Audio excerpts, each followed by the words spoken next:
Greetings, everyone. Hi. So Peter and I had so much fun making our first video that we decided to do another one already. Woohoo! So we thought that we'd talk about the gift of irony today. And we're just coming off of this full weekend of energetic sex. And so there's been all sorts of ironies floating around. But I got into this discussion today with Peter and one of my other lovers, Reed, and we were talking about absolutes. And I'm a big geek, and so we were talking about Star Trek and Iron Man and Captain America. And I was saying, how Captain America is all about, he's self-righteous and he believes that he has the way. And any of you that are Star Trek fans, then my biggest problem with Star Trek is they have the Prime Directive, where they be above and beyond anything else, then the Prime Directive means that they don't interfere in other people's cultures. Even if that means that the culture dies, like whatever happens, they don't interfere.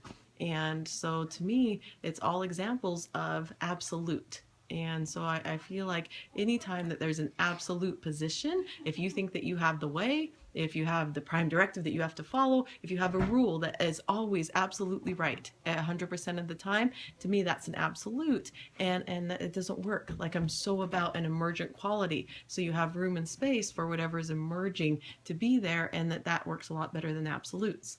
But the irony came in when Reed looks at me and he's all, so Monique, you're absolutely sure that absolutes are not okay.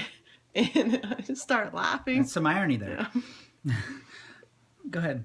And so it just brought home to me of all of these places where we think something is this or that, or where all of these opposites are sitting side by side. And it's in the irony or the place in between where you can start laughing at yourself, and you can start laughing at these things that you try to make so serious, and be able to start looking at the gray area instead of the black and white.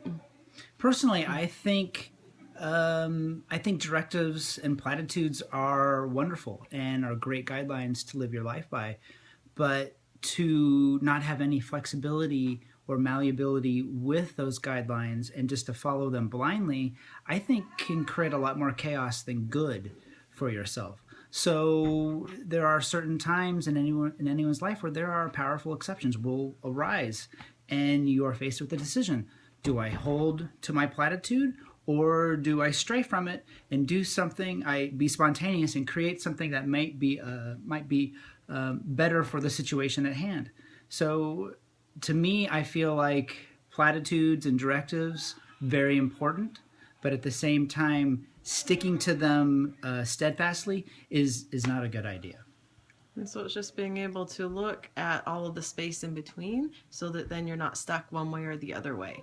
And then it goes back to, then if there's nothing that you're needing to believe in, or nothing that you a game plan or a goal that you have to stick to, then there's a lot more room for you to be able to be flexible with the people that you're with around you. And for me, that leads to compassion and acceptance for right where we're at.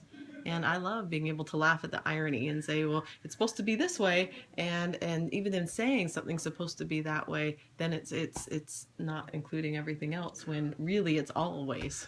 What if we stop saying it should be some way or it's supposed to be some way, and just start accepting what is happening in that moment? That's kind of revolutionary, and I think it's just a practice of trying it out and being like, instead of having a pretense of what should be, start accepting whatever is happening and just have an allowing instead of a forcing or striving.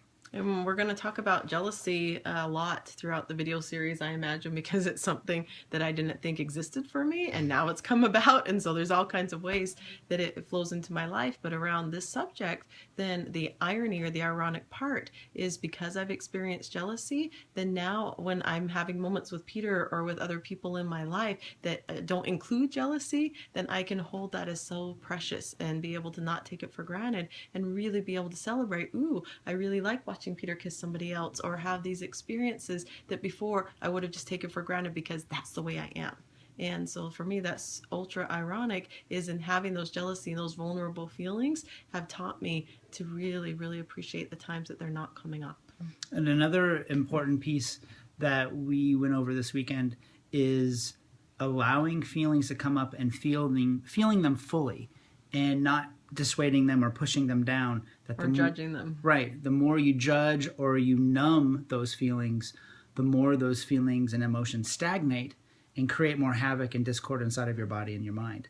And all it does is create more resentment. So when those ill feelings of jealousy or anger or frustration come up, feel them fully. You got to feel it to heal it. And celebrate them. Yes. Because there's something on the other side that you're going to be able to feel just as fully. Absolutely.